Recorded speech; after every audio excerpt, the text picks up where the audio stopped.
సన్నిధి లేవచ్చుబడాలి. హల్లెలూయా.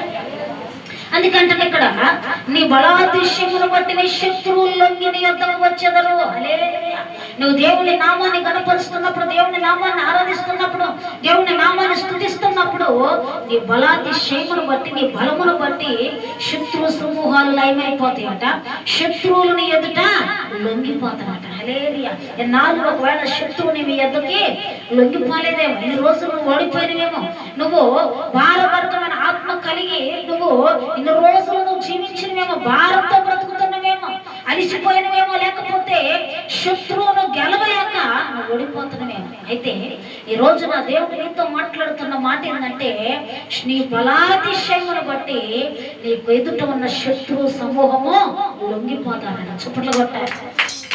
ఎప్పుడు శత్రువు ఓడిపోతాడంటే దేవుని నామాన్ని నోట ఉచ్చరించినప్పుడు. హల్లెలూయా.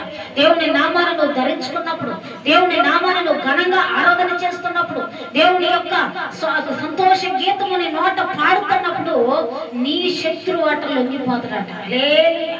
శత్రువు లొంగాలంటే నీ నోట ఏముండాలి? దేవుని స్తుతి ఉండాలి. హల్లెలూయా.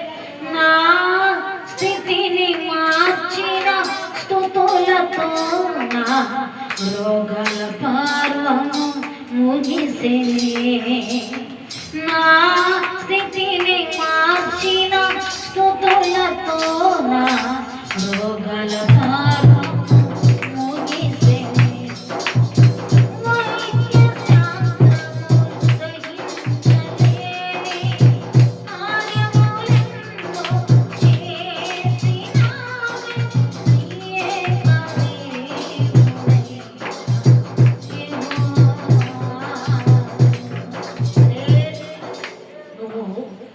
దేవుని నామాన్ని స్తుతిస్తున్నప్పుడు శత్రువులందరూ లొంగిపోయి వైద్య శాస్త్రాలు గ్రహించలేని రోగము దేవుడి దగ్గర అట తొలగిపోతాడు. చప్పట్లు కొట్టారు.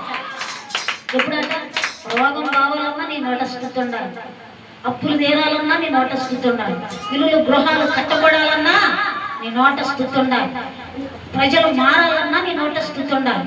ఇంకా చెప్పాలి. స్తుతి అంటే స్థితిని మార్చింది. నువ్వు ప్రార్థన చేయలేకపోతే, నీ నోరు ఎప్పలేకపోతే నువ్వేమీ చేయలేవు. హల్లెలూయా.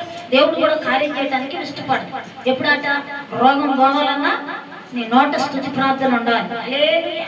అప్పులు తీరాలన్నా నీ నోట స్తుతి ప్రార్థన ఉండాలి.